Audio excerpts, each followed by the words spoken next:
Have you ever noticed how the days between Christmas and New Year feel strange?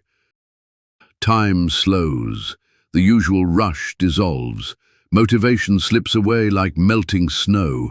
The world seems to pause, holding its breath. The ancients felt it too. They didn't call it the week between holidays. They called it the hollow. Not a void, but a brim-full silence where everything inside us wants to spill out and mingle with what hasn't yet been born. In the hush, just before what calendars label the 29th of December, the axis of the world tilts just enough that gravity forgets itself for an instant. Trees let their branches droop like fingers brushing unseen water. Rivers slacken, remembering older names.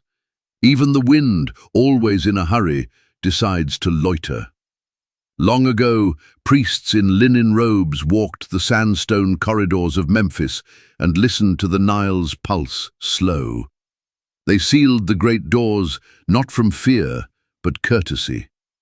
The gods were turning in their sleep, and courtesy demanded silence. Across the Aegean, Eleusinian initiates drank the kykeon at twilight and let the world liquefy.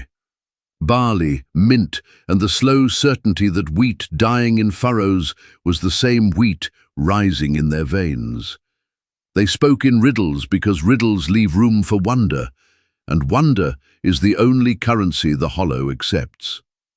Further west, Maya priests carved zero into jaguar fangs and obsidian mirrors.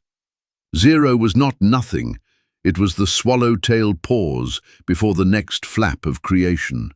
They wrote, "The world ends where it begins, a loop soft as breath on glass." On frozen steps, shamans drummed until the heart matched the earth's quiet throb. There, in that matched rhythm, they glimpsed the threshold. Not a door, but a widening, the way moonlight widens a path without intending to. Return, then, to this velvet hush of the 29th of December. Step outside, no coat, no hurry. Let the cold cradle rather than bite. Let daylight linger like a half-said sentence. Let the wind taste the salt of your skin. You will feel it. A faint tug, older than grandparents, older than cave paintings.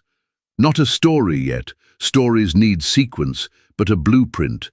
Every path you've walked, folded neat as silk, waiting for the next unfolding.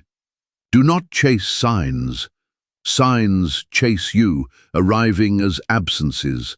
The empty street that's usually loud, the single missing bird in a line of crows. Absence is the hollow's delicate handwriting. If the pull grows stronger, walk, not forward. Forward is a calendar's illusion, but inward, the way rivers walk to meet their source. Beneath your ribs, something ancient uncoils like a forgotten scroll. It does not speak. It simply opens, petal by petal, until the scent is your own name returning. Some nights, perhaps tonight, the stars lean closer, not to dazzle, but to witness. Let them watch your breath steam, frost sketch mandalas on glass, metal gate latches feel strangely warm in this suspended hour. When midnight passes without applause, because midnight is only the hollow's quiet shrug, know the turning has already begun. Not with fireworks, but with the soft sound of nothing yielding to something.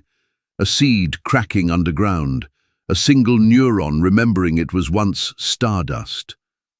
By morning, the world will put on its usual coat of noise and deadline, yet under every footstep will run a quieter current, the knowledge that thresholds are walked forever. Each December, each dawn, each indrawn breath is practice for the next deeper silence. If you linger now, if you let the cold settle into your marrow like good tea, you won't find answers. You'll find resonance. And resonance is the hollow's secret. Every end is a poorly disguised invitation, every pause a doorway disguised as night, and every solitary wanderer a lantern the dark already recognizes. So walk on, not away, but through. The other side is not elsewhere. It is under the skin of here, waiting like breath held too long, waiting like love that never quite forgot your name. If this felt true for you, step outside tonight. Listen. The hollow is still speaking.